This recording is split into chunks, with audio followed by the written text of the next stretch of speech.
Do you know what the purpose of this meeting is? And that's what started the whole thing. Well, the beginning of what I saw, and I'm not questioning what you said, but the first name calling was the Republican saying that the woman couldn't read because of her false eyelashes. Right. That I was mean, if you after say that read the was that. material, that's one thing, but to throw in, and again, I can't see men having that kind of back and forth about appearance. It just, if somebody said something like that, I think either. Bob, you're on. Oh, we're on. Okay. This is the Old Farts, otherwise known as Adventures in Technology. We're going to be talking about a variety of issues, and Chuck Bullegrad is going to be kind of moderating, so I'm going to turn things over to him.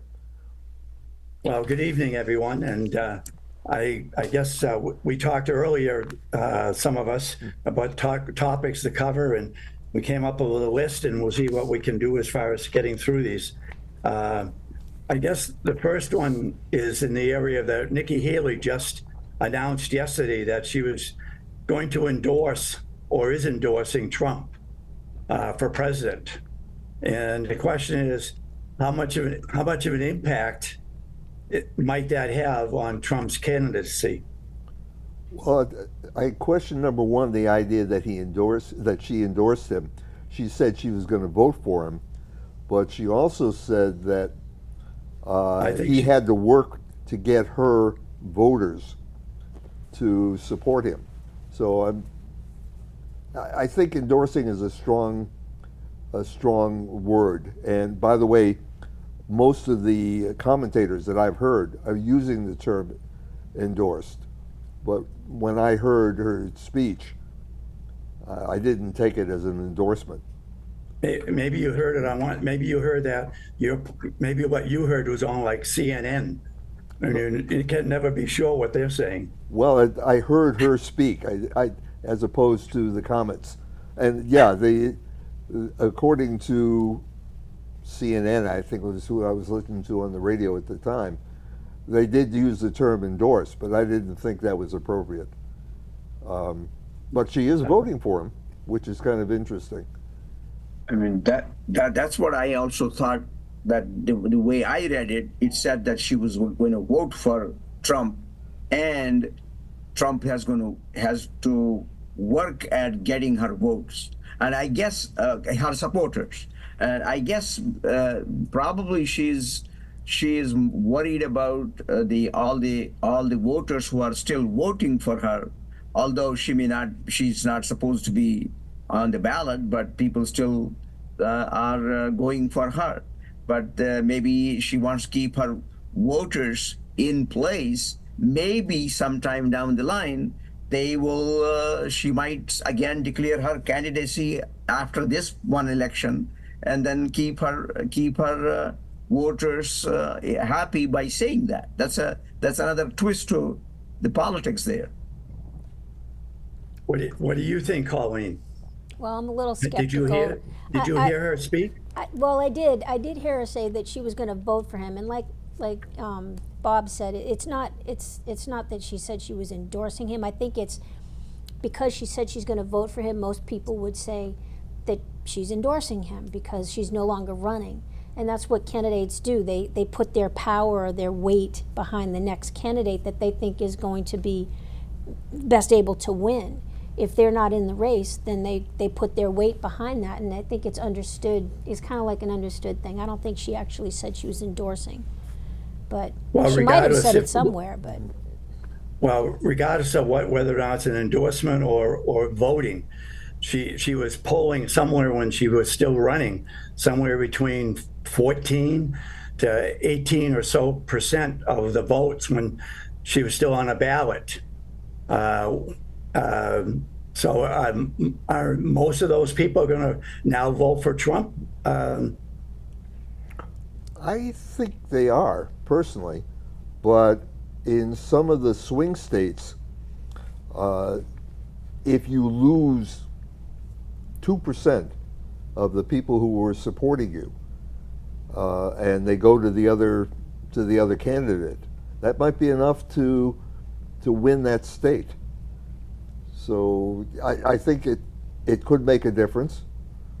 But it's kind of interesting, the numbers I was hearing after she dropped out, some of her numbers were up in the high 20s.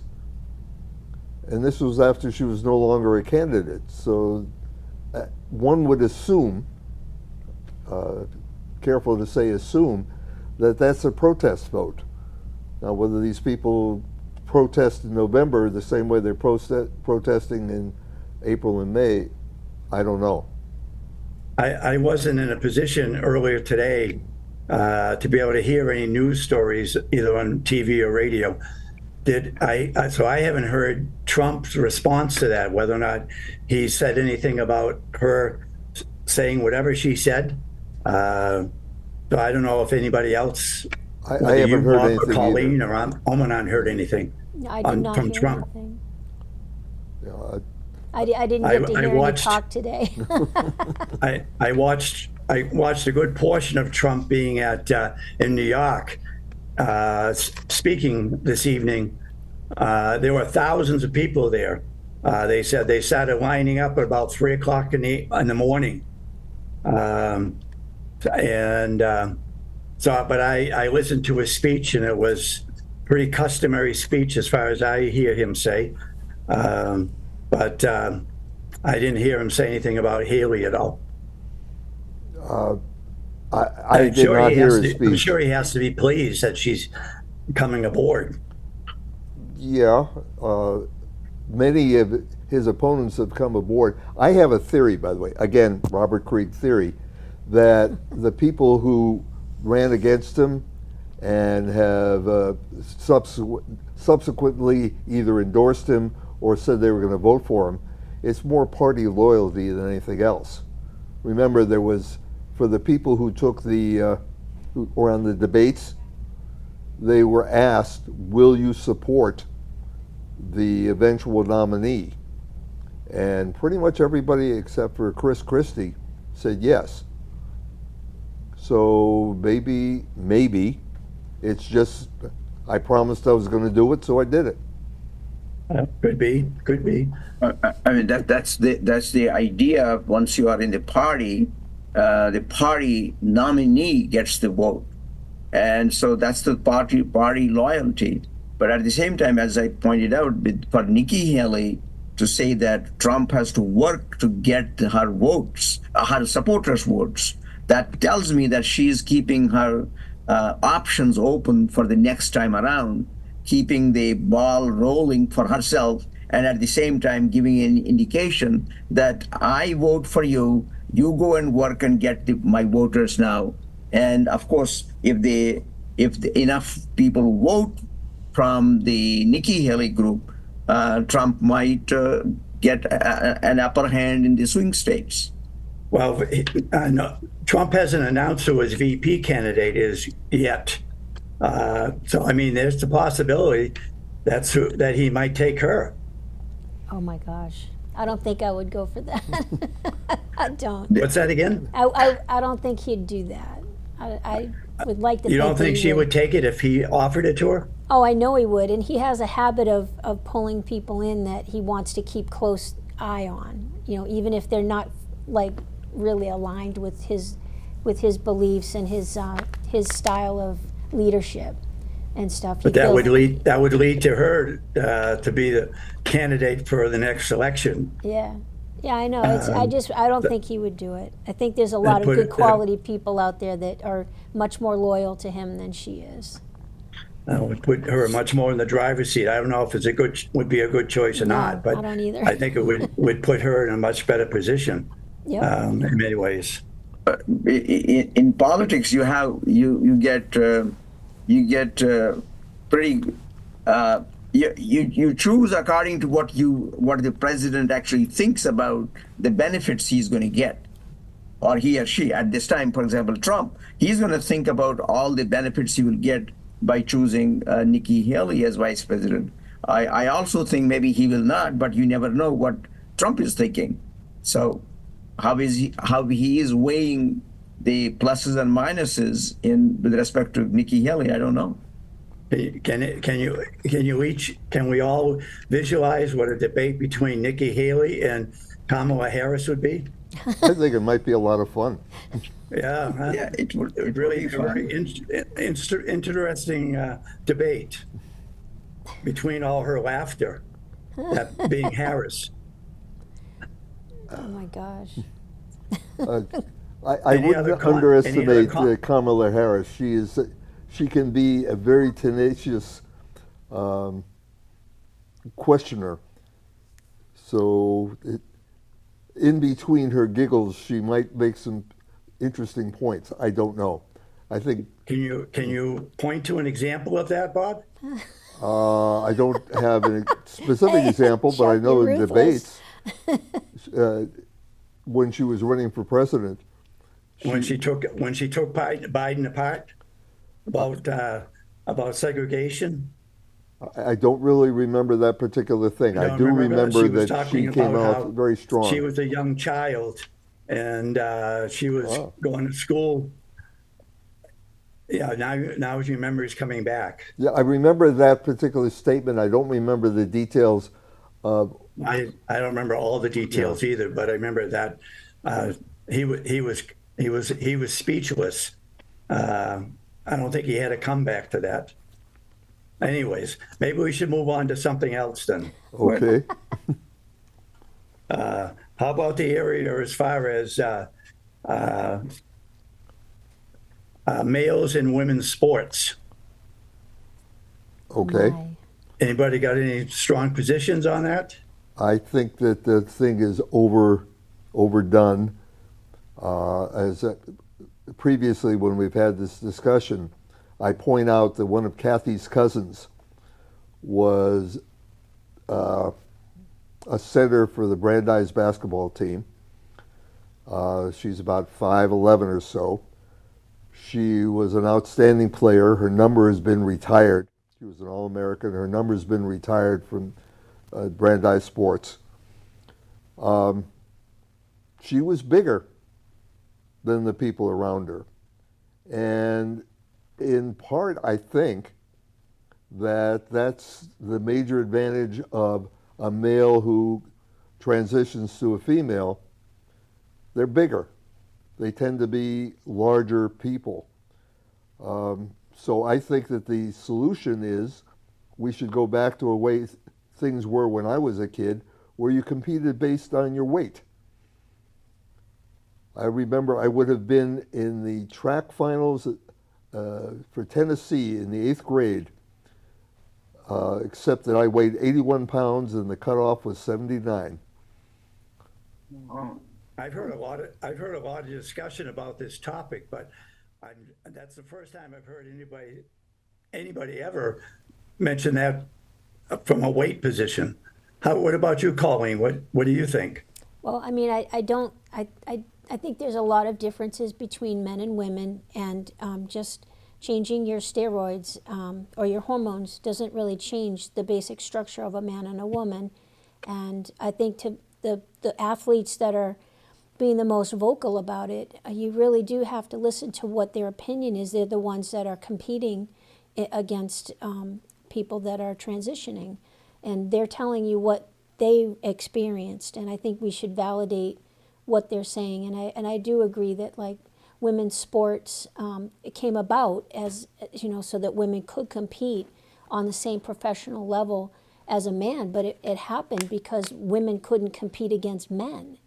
So women have a women's sports because of that major difference. And if men filter in because they can't compete against men either, because they're not as strong as other men, and now they're winning awards and things, taking accolades away from athletes that spent their whole lives trying to be professional. I don't think it's right.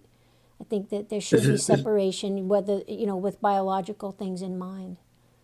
This is essentially, in my mind, where I understand, is totally destroying Title IX, the whole purpose of Title IX. What do you think, Omanan? Well, biologically, there is a big difference between men and women on average. But at Well, the same time, I just want to interrupt you for a second, because it was also a part of this is that they would also be using the same locker rooms.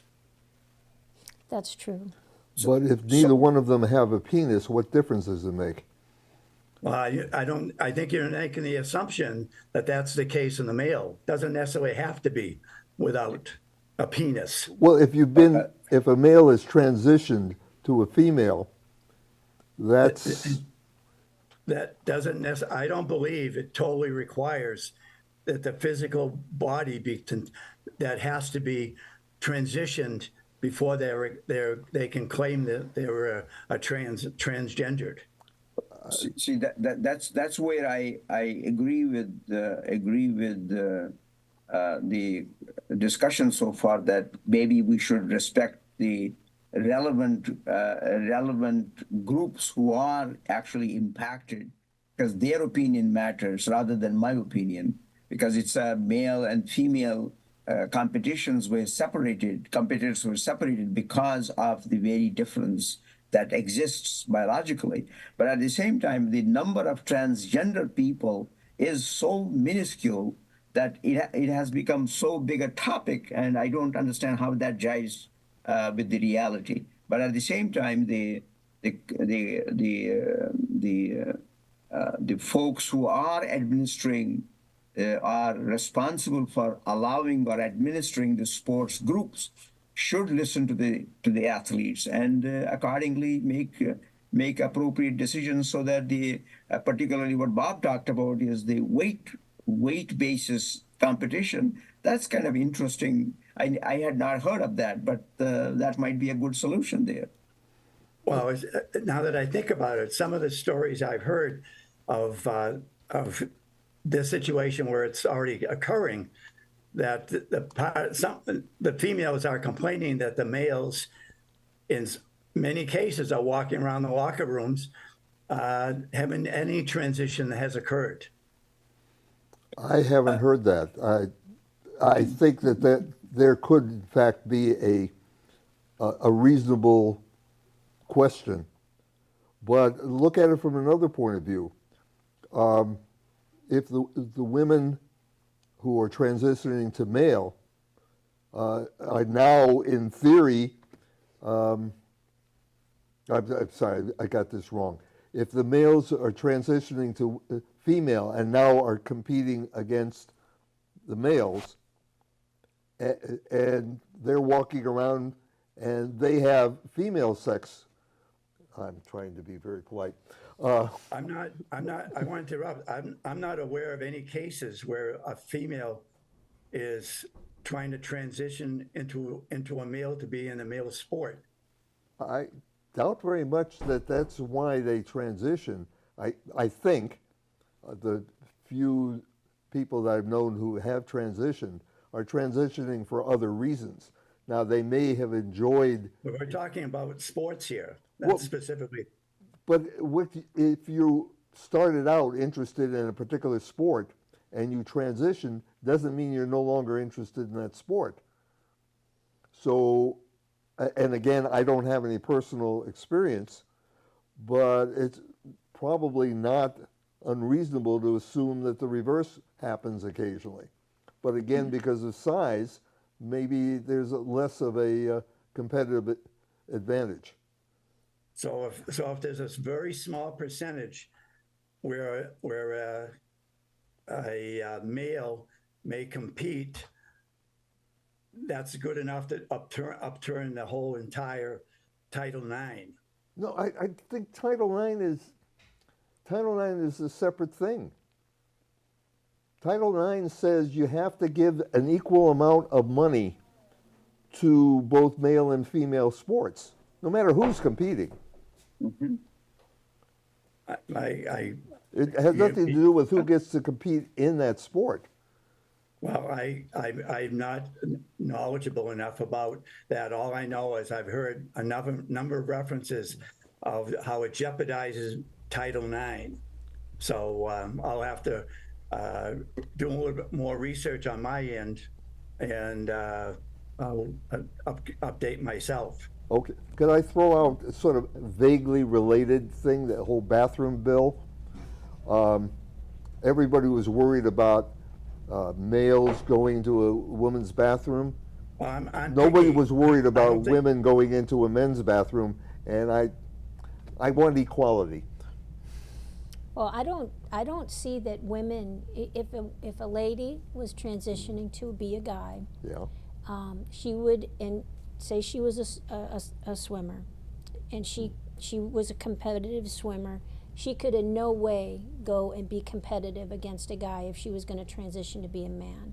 She could never mean, swim that- again because she can't compete and stuff. So she would never be able to compete again. She'd be able to compete, maybe not She would conceivably not- at the same level because of Well, size. that's what I mean. but- Well, you have to have a certain level of ability to be able to compete.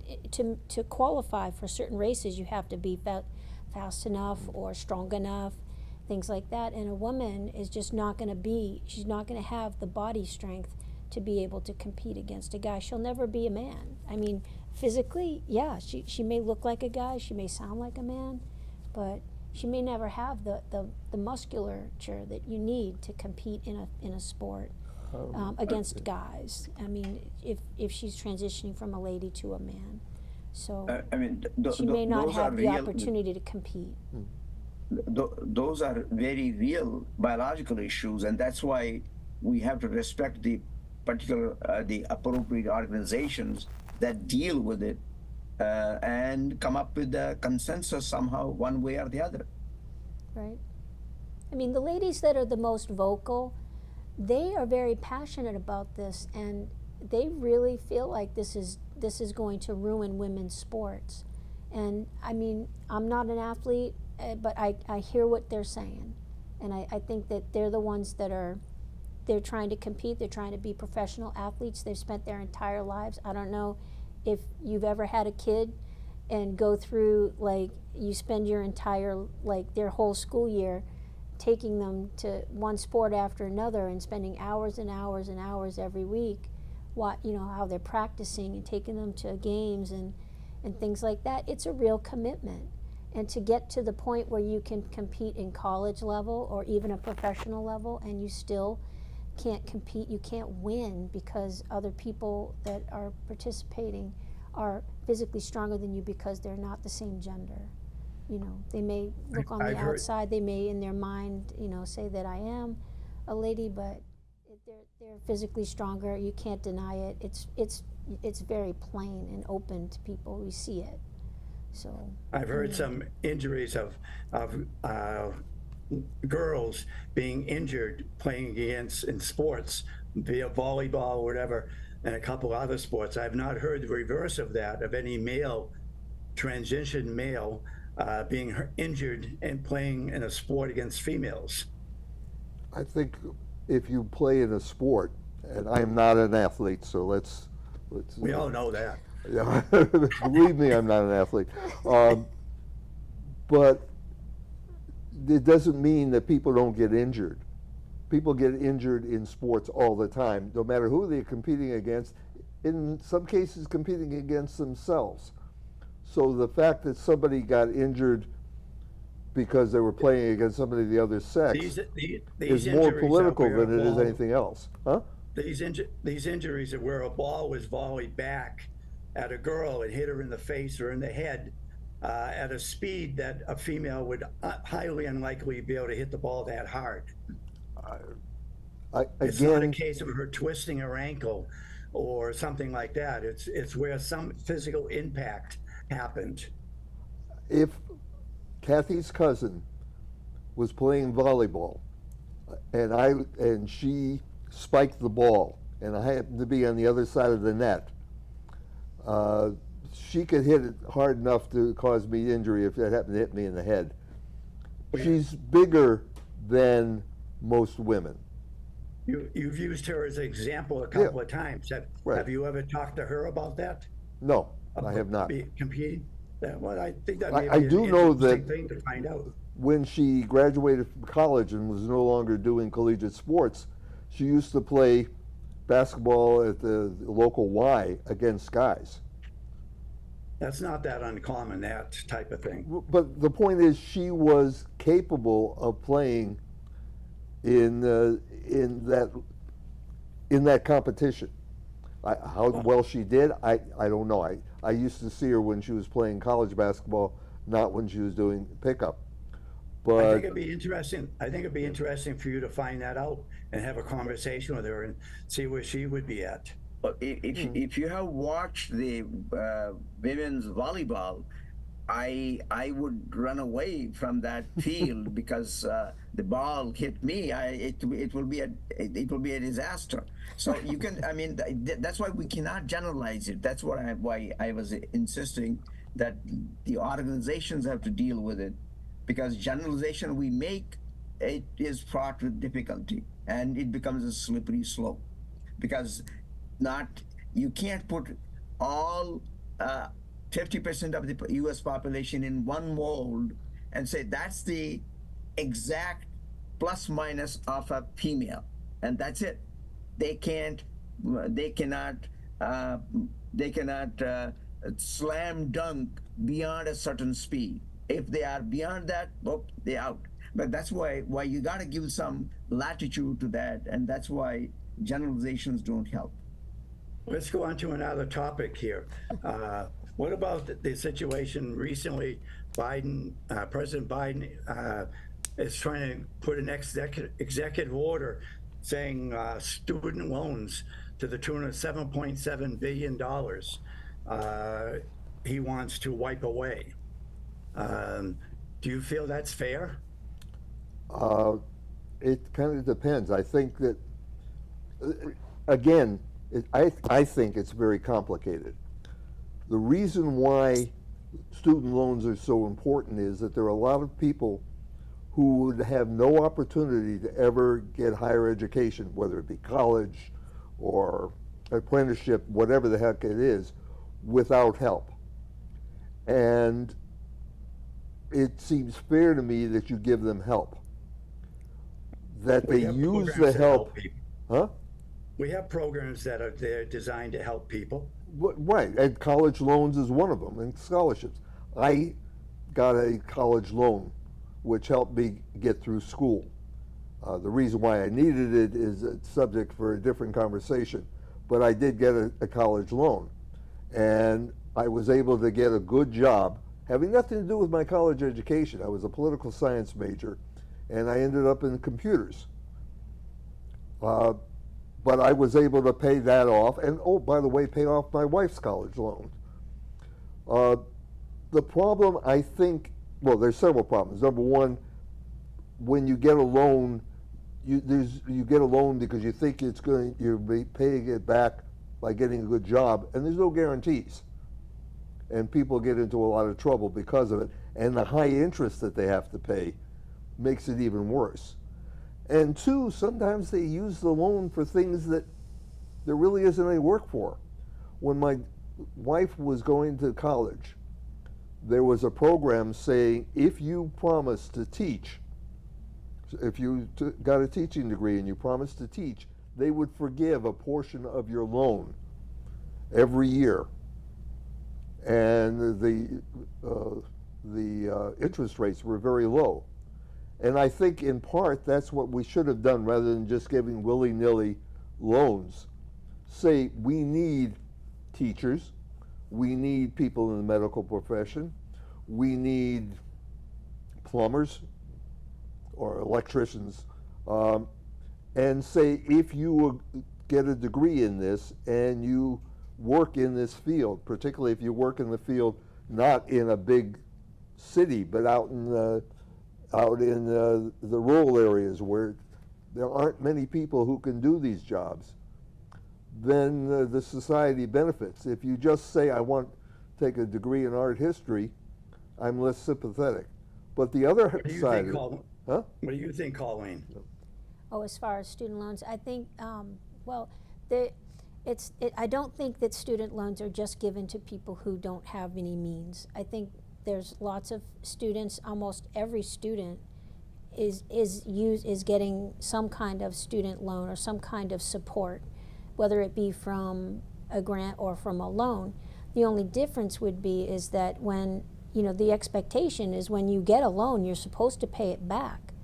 But then you have an undermining of that situation there, where you have a responsibility to do something, and then the government turns around and says you can have your student loan forgiven. And when my daughter was in school, there was one of those programs going around, and she didn't qualify because of the rules that they placed on it. It was only for people that had a certain level of income.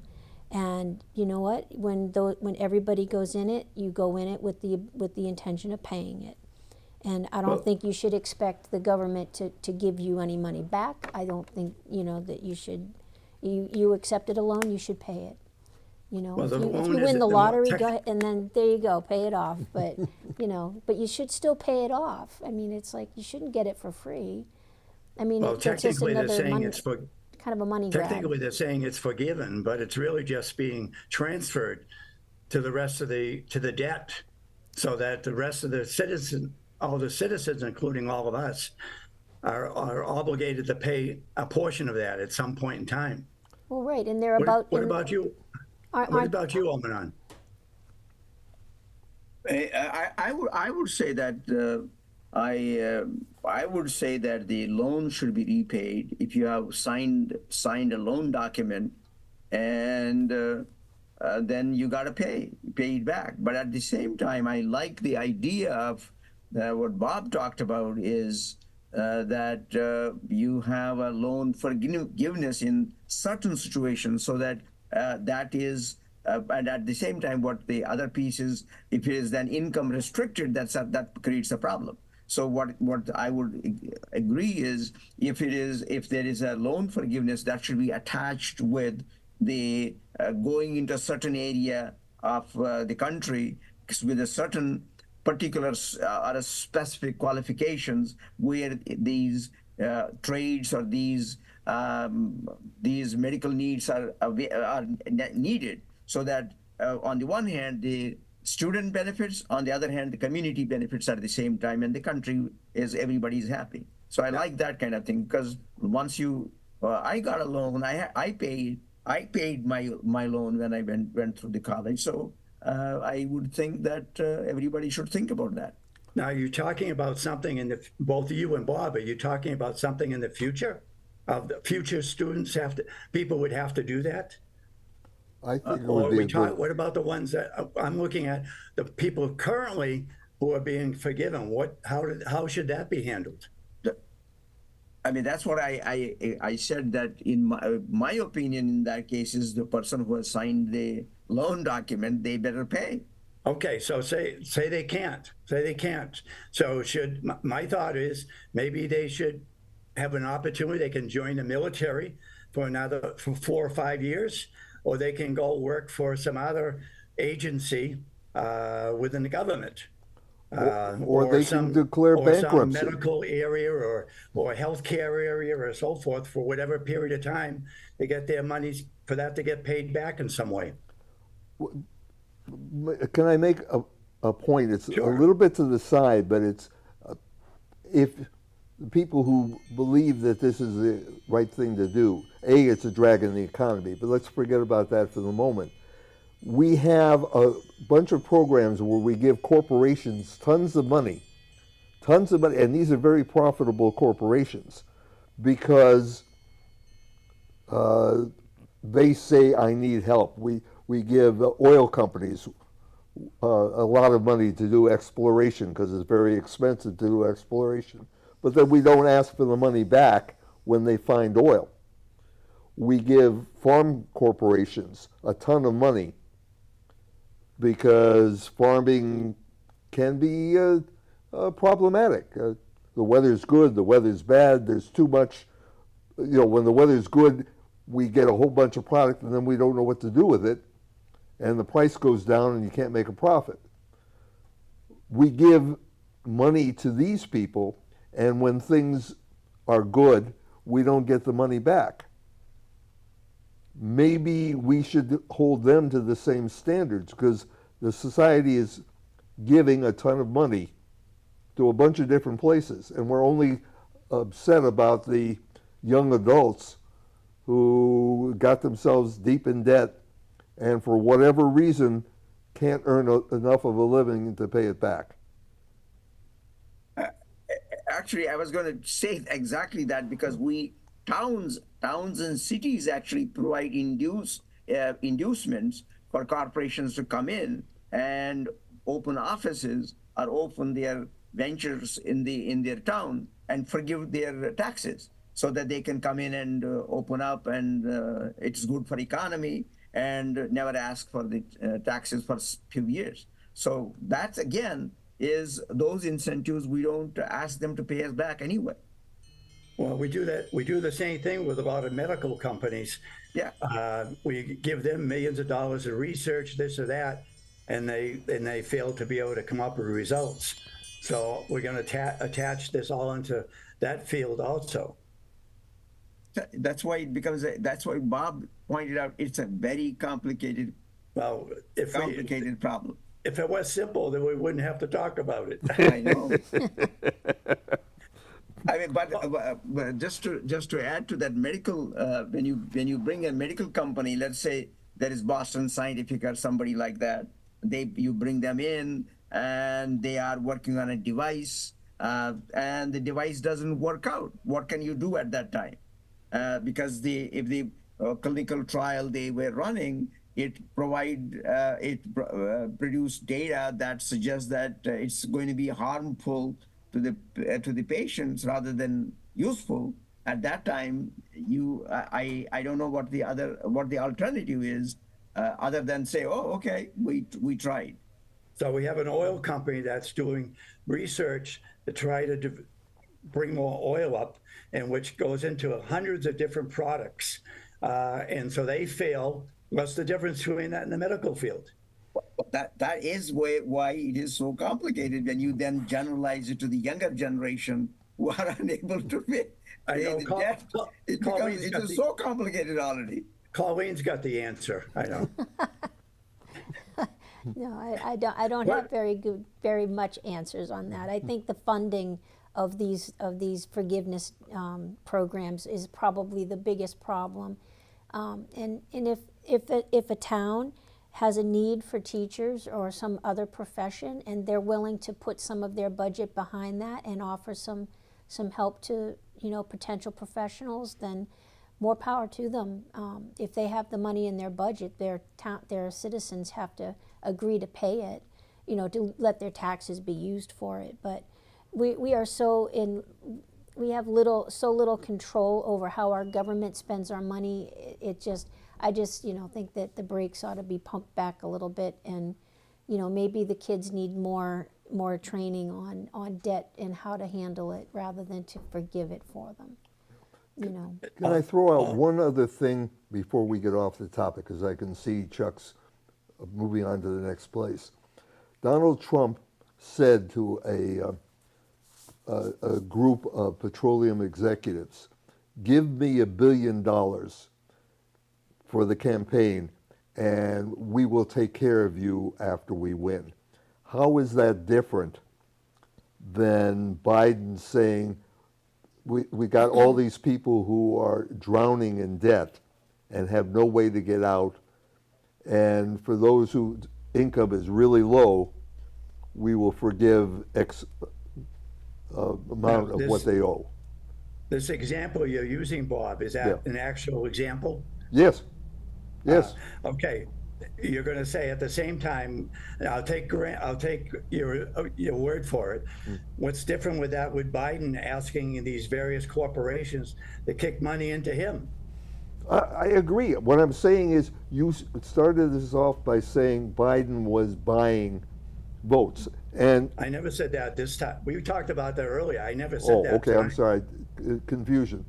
Earlier we were saying buying votes, and this is another example. It's the nature of our politics today, where vote for me because I promise I will do this wonderful thing for you that nobody else will do. And sometimes I'll do it, and sometimes I won't. Nobody has ever held saying, you promised you were going to do X, and I voted for you, and I gave you money, and I held a sign, and you never did it. The only difference I can think of at the time is what Biden's proposing to do is unconstitutional. He's already been told by the Supreme Court that he can't do that. He couldn't do the original one. Now he's doing another one, which I'm I sure don't is know going to if- be challenged, but it's different. I mean, that's, He's accomplishing the same purpose in a different way. well, he's trying to. Trying to. As of right now, I don't know if they've forgiven the money or I not. don't know either. Yeah. So I mean, I the would hope difference not. the difference between what Trump does sometimes is he doesn't just hand them back a check or anything like that. If they contribute to his campaign and he gets elected, what he's going to do is create an environment for them to flourish. Meaning they're going to lower the business tax rate a little so that they can make more of a profit and stuff like that. And in their business, they probably can make more money than they ever contributed to his campaign. But isn't that what our government is supposed to do? When these businesses do better, so do people. The people they That's employ do correct. better. So Yeah, I would mean, agree with you, if he Colleen. says he's going to do something to help them, it's probably more not that he's going to take money from the taxpayers and give it to them. He's going to create an environment for them to do better business, which helps everybody, I think. So Not you know. necessarily. We tried trickle-down economics in the 80s, and No, that's not what I mean. He's creating an environment for businesses to make more money. I mean, you lower the business tax rate and they can make more money, and then they can hire more people. They're making more money, so they can lower their prices. There's a whole lot of economic things that happen when the business environment is right. But I mean, I think that's what he's talking about when he says he's going to help a business that's contributing to his campaign. I don't think he's talking about giving them taxpayer money. I mean, that's just not. I mean, they don't need our money. They need an environment that's going to allow them to grow their business. They don't need our money. well, if they pay less taxes, then either the government provides less services, or everybody else pays more. Well, we're not talking about the government services. We're talking about businesses being able to flourish. But if And- you cut taxes, the services from the government aren't free. No. What I mean is when the government lowers tax rates for the businesses, they can hire people that want to work, start working. They make more money for themselves, and then they put more money into the economy because they can buy things for themselves because now they're making more money. You get stuck on the dole, and you're never going to make more than what they want you to make, and you're never going to have the dreams and goals that fulfilled that you want. So the right government is going to support a good business environment because it helps people. It helps the businesses too. That's obvious, but I mean, it helps people. They have jobs opportunities that they didn't have before. So I mean, it's important. It's a balance kind of thing where people have jobs, and that's how we earn money. We work. That's, or at least that I think it does a lot for you when you earn your money, and you can say that you did something to produce your income. And On to a different thing. What are your go around? What are your, in your case, Bob? What are the two most important topics as far as the vote coming up in November? The two topics, the two items that are the most important to you, that are going to help make you decide who you're going to vote for. Democracy is by far number one. What's democracy? Can you explain that to me? Democracy is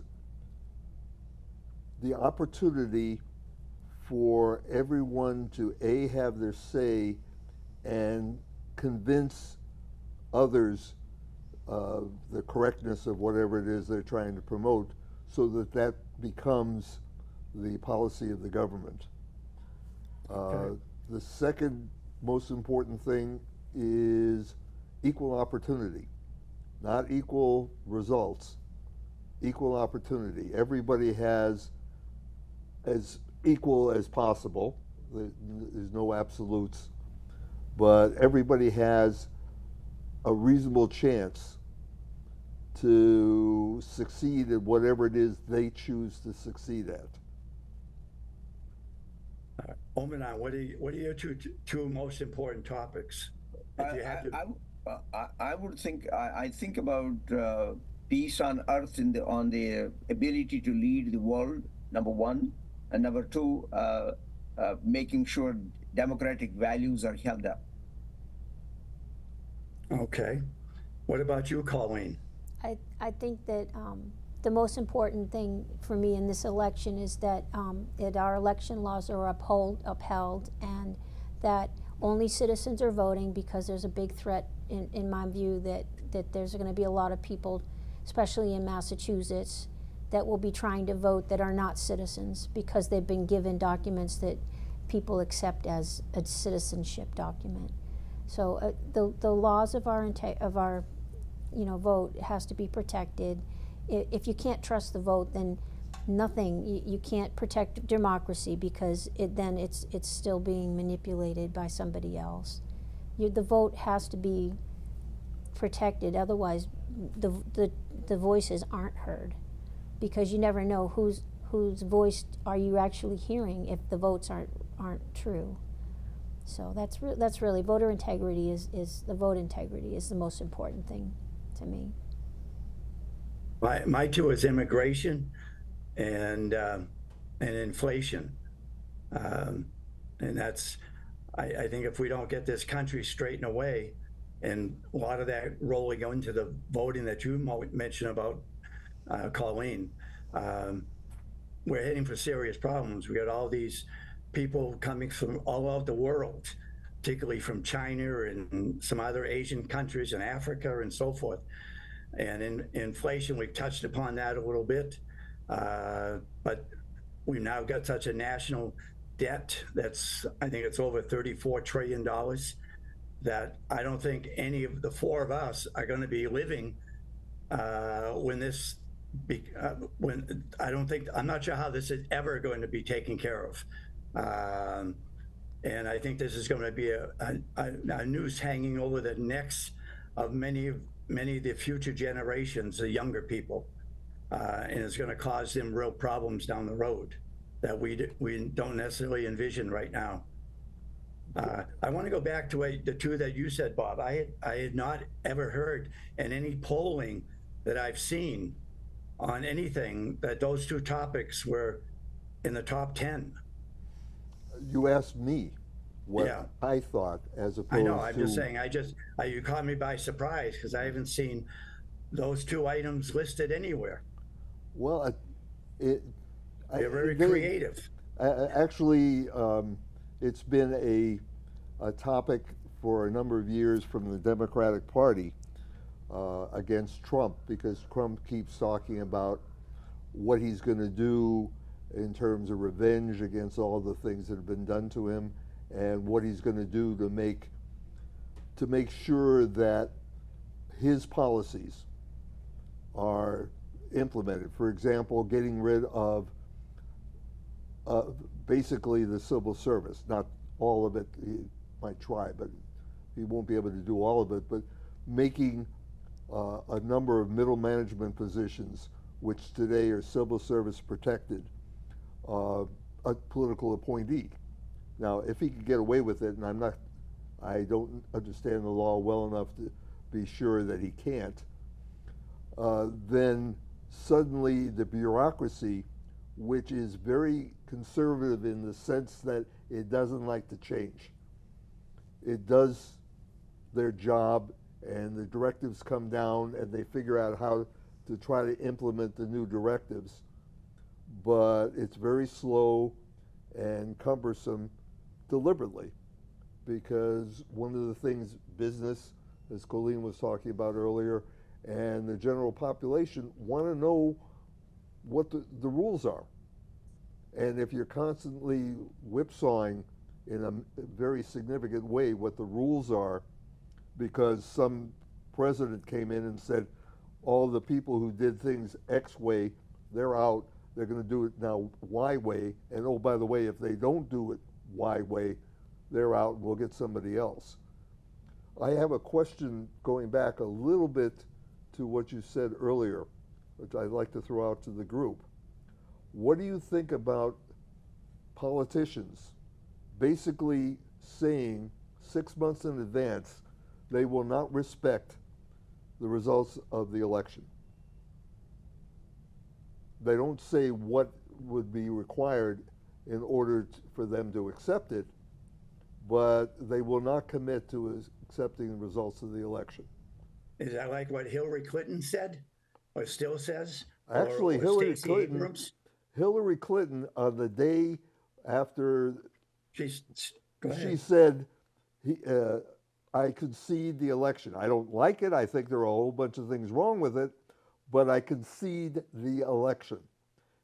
Trump is the president. And if you want, I'll go find the quote. And she said it on national TV. You will note that in 2020, Donald Trump never said that, and he still hasn't said that 3 years later. Ted Cruz, yesterday on national TV, when was asked, will you respect the results of the election, refused to commit. What does that mean? Does it mean if me and mine get elected, then everything's fine? If we don't get elected, then it's wrong? That is part of when I was talking about democracy earlier. That's what I mean. I think my belief is that it's a responsibility to make sure these elections are clean elections, that they handle properly. There's been too many discrepancies in the past, and it's become more and more of a problem. And I believe that's where the unsureness of these results are causing people to have questions on the accuracy of these elections. And I think the Democrats continue to cause problems as far as trying to alter things to make it very difficult. So I think it's How this do whole we thing with know? this whole thing with drop boxes and the way they're monitored or not monitored, right from there on up, is just they don't want, the majority of Democrats don't want IDs on people. I think I've heard you say that. There's no need for, they don't have to have IDs. That's foolish in my mind. How do we know? We have an election.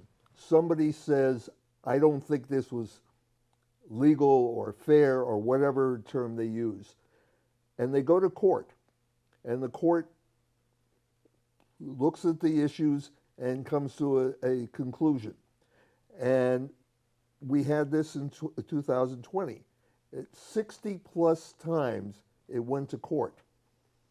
And all but one of those cases, they said everything is reasonable, or if it wasn't reasonable, a particular situation would not have affected things. Remember, Mark Meadows, the chief of staff to Trump at the end, was found to have voted multiple times. I might have been twice, which I But don't agree multiple with. times. This is what we're trying to prevent, and because he and people like him voted multiple times, twice, then the whole election should have been thrown out. That doesn't make any sense. You have to have, ultimately it comes down to you have to have If that was the only example, then that'd be, if that was the only time. We're almost out of time. Colleen, Right. what are your thoughts as far as what the question Bob's posing? Well, I mean the votes just in Georgia alone has so many problems that I can't. And to this day, I keep seeing videos after videos of testimony of how all these discrepancies happened and things like that. And it's very clear that there was a vote certified in the state of Georgia when it should have clearly never been certified. So if one state can do it, and we already know that state, Arizona maybe, Pennsylvania maybe, there's so many states, and it's happened so many times that nobody in the state will admit that they shouldn't have never certified their election because they want everyone to just accept it. And now we did accept it because Biden's been in office now all these years, but even after he's been in office, we've seen lots of research that has been done to look at the votes that happened in the swing states and videos. You can't deny all the evidence, but yet there's still nowhere that it got turned around. So you really, What about you you? got no faith in the system. I'll have Omanar wrap it up here. We got about 4 minutes or so. There you go. What's your thoughts, Omanar? Bring it home. Two points. One is if the votes were fraudulent, then the presidential election, along with all the senators who got elected from the Republican Party, all should be thrown out. That's a basis. Number two is that if Colleen's all that data are really correct, then why didn't the courts take that into account and nullify the result? That's where I stand in that case. Okay. Can I He ask still what? has 3 minutes. Yeah, I'll give you the last couple of minutes. What evidence do you think that has been ignored? Because there were a number of court cases. There was recounts, full state recounts of individual counties, which oddly enough went Democrat, not necessarily other counties. What is it that makes you feel that this was not fairly? Well, when you have voter rolls that you have a certain amount of people on your rolls, and then when you have hundreds of thousands of votes that came in addition to how many people are on your voter rolls, that says right there you don't have, something's not right. Then if you can't go in and check the signatures to see if the signatures on file match the signatures or the writing on the paperwork, if you see duplicates of things happening, you see ballots that are being examined and they show them next to each other that this is exactly the same as the other one. And I mean, it just seems like there's a lot of obvious things that have happened or that people are showing you that, you know, it should just say, like, we didn't do this right. So what I think for 2024 is they have to really go back to the basics. Forget these machines because they can be manipulated. Just go back to a one-day vote, paper ballots, count the darn things, get it done in one night, and that's it. That's the way it was when I was growing up. And I've never seen this kind of problem. I mean, when I went to bed that night in 2020 and I woke up and I heard the results were like that, I said, this is not right. Something's not right. And now over all this time, we can see that there were things that were wrong, and it's just coming out. And not in every state, because not every state, you know, believes they have a problem, because all right, say for instance, Massachusetts, we're a state that we're sort of democratic. So if the results are always democratic, then no one's going to ever question that. Even Republicans in Massachusetts say, yeah, we're never going to win because there's too many Democrats. Well, what if our system is being manipulated too, just enough to keep it blue? And we'll never question it because we're known as a blue state. So, I mean, I don't know. Unless you can prove it, unless you can tell me that it never happens, then I will say that it probably does happen, because I think people in general, you know, have a side to them. I belong to an organization called Judicial Watch, which I've been a member for about 10 years. And every month I get a newsletter from them showing what problems are from state to state as far as voting rolls and so forth. And anyways, there's too many questions. Okay. I just got a note that we're terminating. So Okay. I want to say thank you for the one or two people who are watching. Come on, the Celtics are on. Understand that. And hopefully we'll see you in a month.